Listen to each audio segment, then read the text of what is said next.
Typography. When was the last time you had a hunting expedition? We're going to go on a safari. We're going on a typography safari. We're going to go on the hunt for letters. All types of letters. We actually just consume text. You pick things up, you look around, you walk in shops, you go in the supermarket, you pick magazines up, you read. So we're going to go on a safari.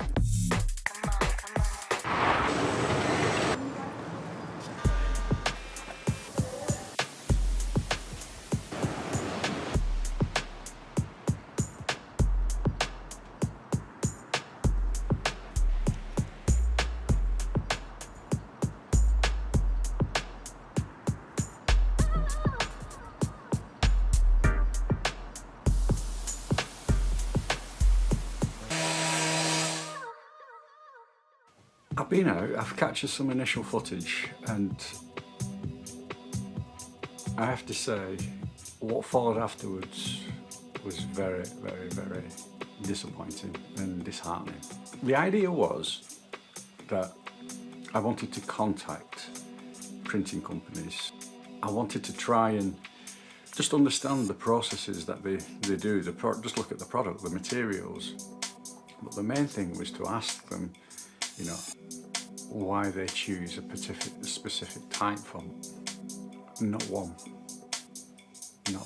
one company agreed for me to come out and visit them. Not one company, not one. You know, there will be no way I would discredit any company.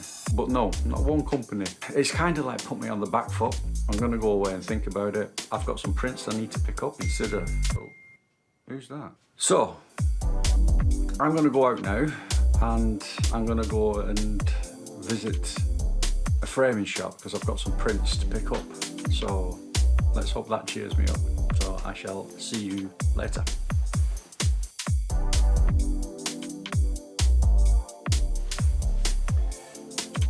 I'm back.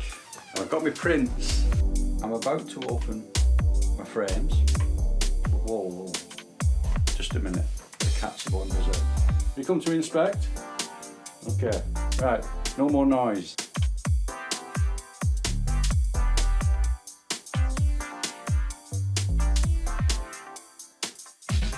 I caught this image and it just, when I printed it, it's fabulous. So, here we go. Oh wow. Wow. Man. That's nice. That's come out really, really nice.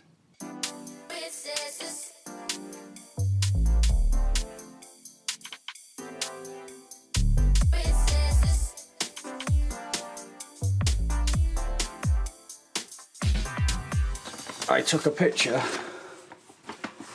Oh man, this is lovely. This really is nice. It's actually a print or image of the Mersey at night. It's taken from the Birkenhead side.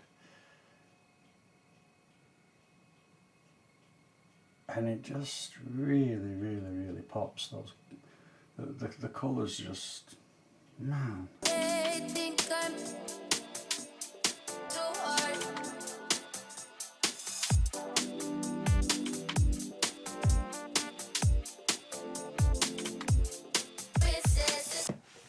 So,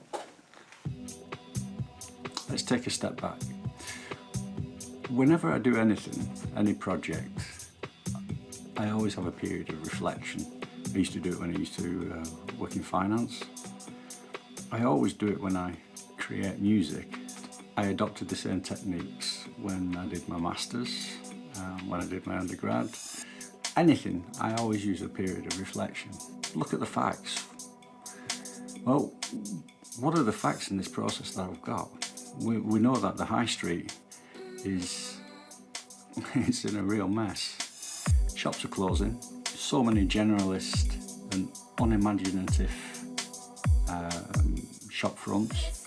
You know, street signs. There's a lot of generalist typography around there, which is just downright boring. Signage businesses, they don't want to engage. They have the business and they'll roll out the product and that's it. They're not very keen on having a video done of their business and what they do. They certainly don't want to be questioned. Positives, filming and experiencing different parts of the neighbourhood. But just to walk around that neighbourhood gave me a totally different experience, which was good. Dealing with setbacks, I had a lot of setbacks with this project. Creating something positive for your house. I always feel positive when I visit the frame shop. You always end up walking out of that shop having learned something new. Negatives, sometimes the ideas that you have in your mind are not always possible to develop. They go wrong, and you can't predict how they go wrong. And it's only when you actually start going down that pathway that they do go wrong. People can say no. People don't always have to, just because you say, can I video you? They might turn around and say, no, I don't want to. And you have to accept it. Mistakes happen. You can't wake up each day and not think, I'm going to go through today and not make a mistake, because that is how you learn. Looking at the emotional side, you have to listen to your emotions. They will guide you. Your intuition will be saying, yeah, it's going well, just keep running with the idea, keep going. That phrase, being in the zone, it's a true thing. But falling out of the zone is also a real thing, and your emotions and your intuition tells you that, and you have to listen to it. What are the alternatives? What alternatives did I develop during this process?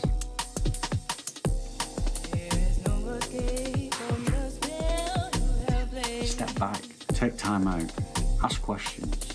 Solutions, they will present themselves. Get a cup of tea, just sit and think. It's a good thing to do. So, when it does go south, the main thing is not to get overwhelmed, and I did get down about it. And there was a danger that I wanted to stop what I was doing, but I didn't. You have to allow the anxiety to happen, because it allows your body and your mind to change direction, to keep going on the adventure. But ultimately, question things. You have to question yourself. You have to question what you're doing. Is it right what I'm doing? Is it good? And you just have to halt the process. Stop! Overall, the things I've really got out of this process. One, I've got 2 prints which are absolutely magical. Out of this process, I've got a wonderful image which will always remind me of a friend, the person who I work with in Liverpool. This process has enabled me to use reflection techniques to question when things go wrong. Don't dive for cover. You've just got to stop and question what's happening and listen to your instincts and just take time out. If it's not right, you will be guided somehow, somewhere. This process guides you. Is there a point to this?